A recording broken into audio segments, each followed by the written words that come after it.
Semuanya kata anu, kata sepuh kita, kata ini kita. Mana? Apakah Wali Songo meninggalkan buku tulisan? Kalau Imam Bukhari ada Sahih Bukhari, Al-Adabul Mufrad. Imam Syafi'i ada Al-Um. Imam Ahmad Musnad Imam Ahmad bin Hambal. Ya. Tapi nggak ada kitab Sunan Bonang. Adanya Sunan Abu Daud, Tirmidzi, Nasai, Ibnu Majah. Ya. Sementara kitab Sunan Bonang nggak ada. Sunan Gunung Jati nggak ada. Makanya apa? Ya. Karena tidak ada bukti yang otentik tentang Wali Songo, kita tidak bisa memastikan. Katanya para wali itu mencampurkan adat dengan syariat. Mana buktinya? Kita ini mau memastikan, takut menuduh yang tidak-tidak, karena tidak ada buktinya. Kalaupun toh benar misalnya para wali itu mencampurkan adat dengan syariat, maka kita lihat apakah memenuhi syaratnya atau tidak dengan syarat-syarat yang kita sebutkan tadi. Adapun kemudian tidak memenuhi syarat, contohnya berdakwah melalui wayang golek atau wayang. Sementara syariat kita mengharamkan menggambar gambar-gambar yang bernyawa. Berarti itu adat yang tidak sesuai dengan syariat. Atau misalnya ada wali songo berdakwah dengan pakai gamelan. Sementara syariat kita jelas menunjukkan bahwa musik itu haram. Ini berarti adat yang bertabrakan dengan syariat. Maka adat yang seperti apa dulu? Oh mungkin Wali Songo dulu ya pakai adat istiadat apa? Yaitu pakaiannya ngikutin adat setempat, ya nggak masalah. Selama adat seperti itu tidak sesuai, tidak bertabrakan dengan syariat. Makanya tanda tanya besar.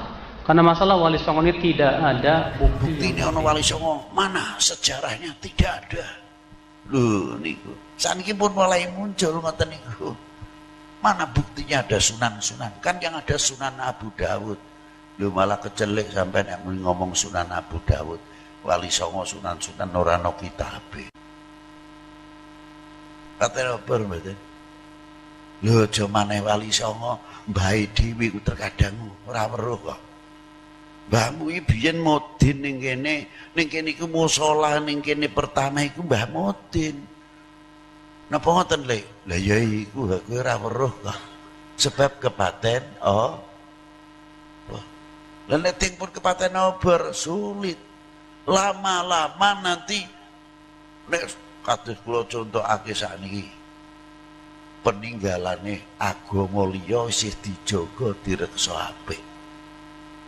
Nyun sewu peninggalannya Katolik, Kristen, Buddha, Hindu, candi-candinya, tempat kelahirannya Nabi Isa, tempat ngadusane sih cilike Nabi Isa, ngantos sakniki isih terpelihara dengan baik. Lah tinggalannya wong Islam kok malah dibabat dengan alasan membuat masjid, pelebaran masjid. Akhirnya wong Islam kepaten obor. Neng tiang-tiang oknum mau terus ngutik-ngutik sejarah ben awake dhewe kepaten obor. Suwi-suwi sejarah kebangsaan ilang. Sing kuwatirake generasi sing arep tekton niku mangke apa bener, Mbah? Anu yang biyen Indonesia ku dijajah karo Londo, Portugisnya. Iya. Sing ditakoni sih saksi sejarah sih urip. Ning bekas-bekas situs-situs sejarah ilang, dangu-dangu nganggepe napa iku Londo, dijajah Londo iku ora biyen Indonesia dongeng. Buktine ora eneng kok. Ora ngomong apa kowe. Lho niki bahayane. Menghilangkan tapak tilas, menghilangkan situs-situs sejarah. Ini perlu nih khol mriki. Dalam rangka nguri-nguri tinggalan kesepuhan dari mulai situsnya ngantos makamnya sehingga awake dhewe dadi bangsa sing weruh tapak tilase bisa ngergani tinggalane para leluhur ora ndongan gampang ngoten tok. Warane ora ngerti matur nuwun ngoten niku. Maka ketika Habib Lutfi ditanya, Habib, keistimewaan ziarah Wali Songo ku apa? Izin. Lu ndak barokah, Beb, ndak terlalu dhuwur iku. Ya barokah karomahnya, ndak malu saya sama wali 9. Ya Allah, Sunan Ampel setiap hari ngejak orang tahlil, berzikir berapa ribu orang, membaca tasbih berapa ribu orang, membaca zikir selawat kepada Nabi berapa ribu orang. Itu baru itu. Membaca Quran berapa ratus orang, yang tahtiman di situ, yang baca Yasin. Nah kita tanya tadi, Sunan Ampel di kuburan masih bisa mempersatukan umat. Yang ziarah siapapun tidak pernah ditolak, oleh jorok kuncinya pun tidak, kon partainya apa, tidak pernah, bajunya apa, tidak pernah. Kok kalah sama orang mati sih bisa mempersatukan umat? Membuat satu cipta pasaran-pasaran kecil, ekonomi kerakyatan di lingkungan Sunan Ampel semuanya rame. Dari mulai Ampel Deto, Ampel Gading, ada siapa? Ada Sunan Ampel yang sudah mati 500 tahun yang lalu. Orang 500 tahun yang lalu masih bisa merejokan umat. Kita ini bisa apa? Malu. Ya Allah. Datang ke Sunan Ampel lagi, salamullah ya sadah minar rahman yaghsyakum ibadallah jinakum qasadnakum talabnakum. Duduk Al-Fatihah sing Yasin. Kita lihat ya Allah, sebelah sana Yasinan, sebelah sini maca Waqiah, Rahman, kalau sak Quran, ini maca tasbih, zikir. Ya Allah, kita ini muka saya ditaruh di mana? Ini orang sudah mati masih bisa ngajak dakwah, masih bisa menyantuni lingkungannya. Umpama ini ngampel Qur'an Sunan Ampel, mau dagangan sama siapa? Mau dagang sama kuburan? Coba fakta itu. Bahkan terkadang orang ziarah, anti ziarah ikut jualan di situ. Luar biasa kan? Maaf saja. Masalah tekan gak tekan urusanku, urusannya Allah Ta'ala. Ini realita itu tidak bisa kita pungkiri. Sunan Ampel sampai sekarang masih bisa sebab memberi makan kepada yang hidup. Lingkungannya rame, rejo. Belum wali 9 yang lain. Sampai Maulana Syarif Hidayatullah. Sebelah yang ziarah untuk non muslim, yang satu muslim, masih bisa mempersatukan bangsa. Itu satu contoh. Nah kita rombongan terkadang dari Medan, dari Palembang, dari Banten, dari Jawa Timur, lagune kabeh gak podo. Nek zikir la ilaha illallah, la ilaha illallah, la ilaha illallah, la ilaha illallah.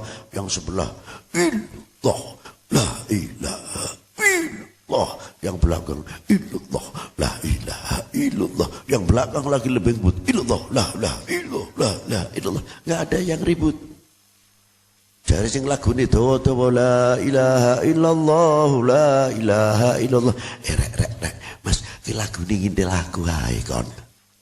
Iki endang gak usah ngeden-ngeden kaya sampean. Illallah, la ilaha illallah. Lah aku mantep ngene kok, Cak.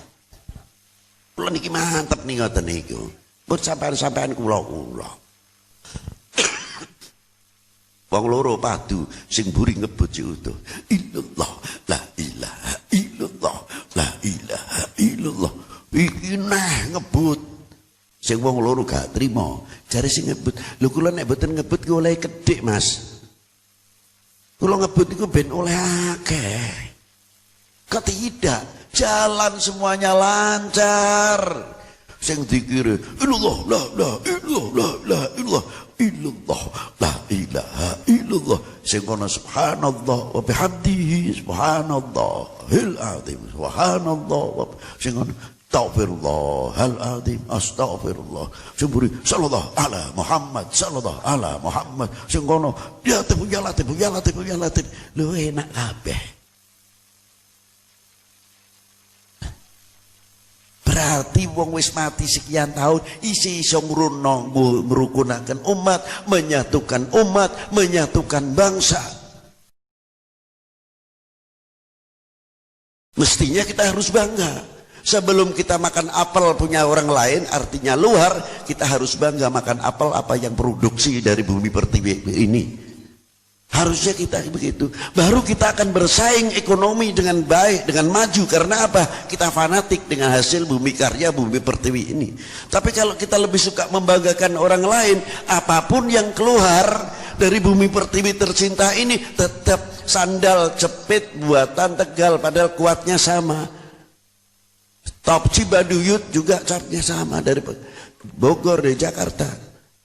Tapi kalau tidak ditulis made in Jepang, kurang laku. Padahal buatan Tegal. Nah, sejauh mana kecintaan kita kepada republik ini dan kepada bangsa ini, kepada bumi pertiwi ini, kepada tanah air ini. Harusnya kan begitu. Namanya orang kenal Indo. Yang keras. Indonesia kok ngelebut bangsane dewi, lemes sampean. Gimana mungkin Anda akan fanatik? Harusnya bangga.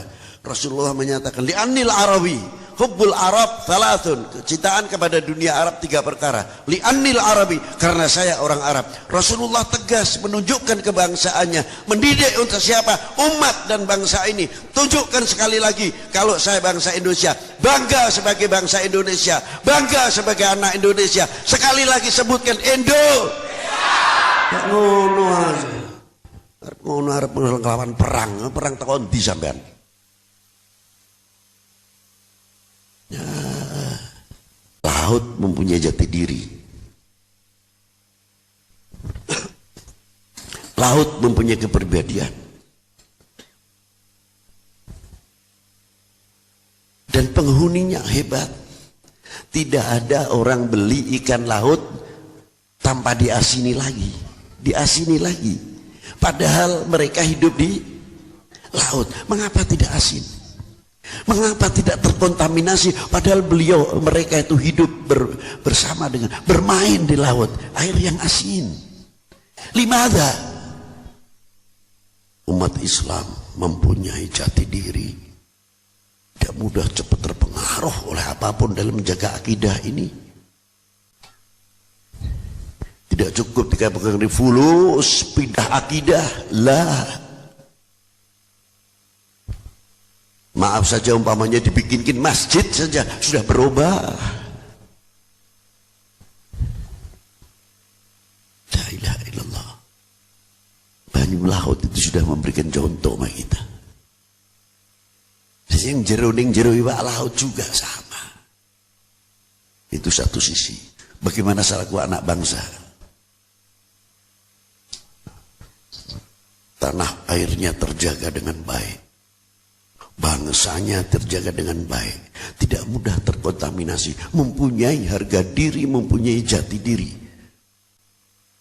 Tidak mudah, budaya tetap masuk, tapi kita tidak tergilas oleh budaya. Karena apa? Kita mempunyai jati diri, mempunyai mahabbah, kecintaannya kepada Rasulullah, kecintaannya kepada Allah Ta'ala, kecintaannya kepada para ulama, kecintaannya pada aulia, kecintaannya kepada bangsa ini, kecintaannya kepada republik ini. Maaf saja, saya memang sering kemana-mana berbicara masalah NKRI. Karena sudah banyak melentur, nasionalismenya itu sudah mulai melentur, kecintaan kepada republik ini, kecintaan kepada bangsa ini. Ini yang paling mengkhawatirkan.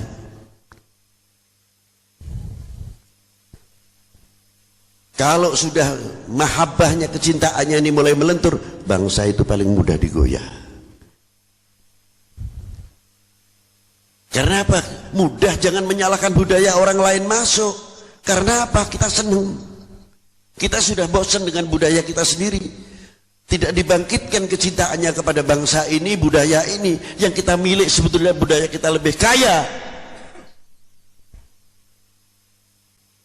Bangkitkan dulu rasa kecintaannya, cinta pada tanah airnya, cinta kepada bangsa ini. Makanya oknum-oknum manusia kalau mau menghancurkan umat Islam, mau menghancurkan bangsa, ada salah satu hadis di sini Diperingatkan oleh Rasulullah. Walaupun ini hadis menerangkan tentang kecintaan, tapi di balik itu kita belajar. Wal yatawaffatun nas fil iman ala qadri mahabbatihim fi mahabbati. Kadar bobot iman seseorang adalah tergantung kecintaannya kepada aku. Kalau kecintaannya Rasulullah kepada Rasulullah mulai melentur, umat Islam itu imannya semakin menipis. Kalau sudah imannya semakin menipis, dimasukin apa saja gampang, digoyah pun mudah.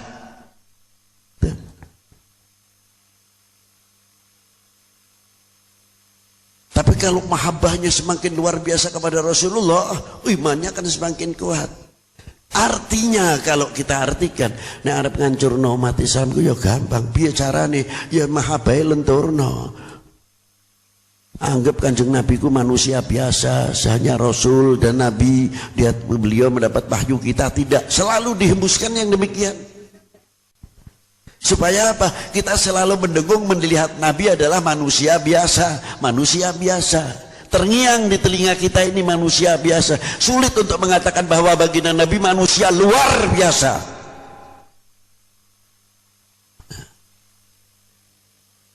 Mudah digoyah. Akhirnya melentur. Apalagi kepada Rasulullah. Kalau sudah kita membaca riwayat hidupnya Rasulullah, dikatakan begini, lalu nilainya pahlawan-pahlawan kita, nilainya pejuang-pejuang Islam kita, Wali 9, lain-lainnya, dan para pejuang-pejuang kita yang ikut andil memerdekakan bangsa ini dari belenggu penjajah dan belenggu kebodohan, dan para alim ulama kita, lalu nilainya apa? Coba. Ning zaman Kanjeng Nabi ku maca riwayate Kanjeng Nabi dak eneng maulid umpama. Lalu nilainya ulama-ulama itu manakibnya lalu apa? Apakah umat ini lalu kepaten obor sama Rasulullah? Kita tidak tahu jauh. Lebih tahunya sebatas Rasul utusannya Allah, selesai. Keturunan Quran bar. Apakah sebatas itu? Manakibnya yang lain, ulama-ulama yang lain. Kita mau takut, ojo diwaca ya apa maca Kanjeng Nabi ndak boleh. Lah terus harganya ulama yang lain nilainya di mana? Ma'asyiral muslimin rahimakumullah. Bagaimana Allah Ta'ala menempatkan Rasulullah jais di Sidratil Muntaha? Sebagaimana Allah Ta'ala menempatkan Nabi Allah Musa dalam Gunung Turisin. Setelah mengucapkan Assalamualaikum ayuhan nabiyyu wa rahmatullah at-tahiyyatul mubarakatus salawatut thayyibatu lillah, Allah Ta'ala menjawab Assalamu alayka ayuhan nabiyyu, bukan ayuha Muhammad, ayuhan wa rahmatullahi wa barakatuh. Rasulullah langsung menunjukkan sifat azizun alaihi ma'anittum harisun alaikum bil mu'minina raufur. Maka Rasulullah minta sama Allah, assalamu alaina wa ala ibadillahi hebatnya di situ. Kita makan enak saja terkadang lupa sama kedua orang tua. Dulu waktu kecil orang tua kita bagaimana ya Allah mencarikan sesuap nasi untuk anak-anaknya. Coba kalau kita makan kebuli yang apa, kita ingat orang tua kita di rumah, bagaimana payahnya orang tua kita. Sekali-kali, bukan saben hari, untuk mengingat kembali. Kayak apa orang tua kita? Yang ahli pertanian, yang ahli dagang, musim hujan kehujanan, musim panas kepanasan di sawahnya, di kebunnya. Yang kerja berat. Coba kita menengok, kenal sama orang tua, bukan mengerti nek iku bapakku tok, itu bukan. Coba kita kenal sama orang tua. Orang tua-tua kita makan di warung, di rumah makan yang cukup sederhana. Terkadang cukup yang dia makan asal pakai kerupuk dan lain sedang. Yang penting kenyang. Sebab apa? Ingat kalau makan yang enak anaknya di rumah.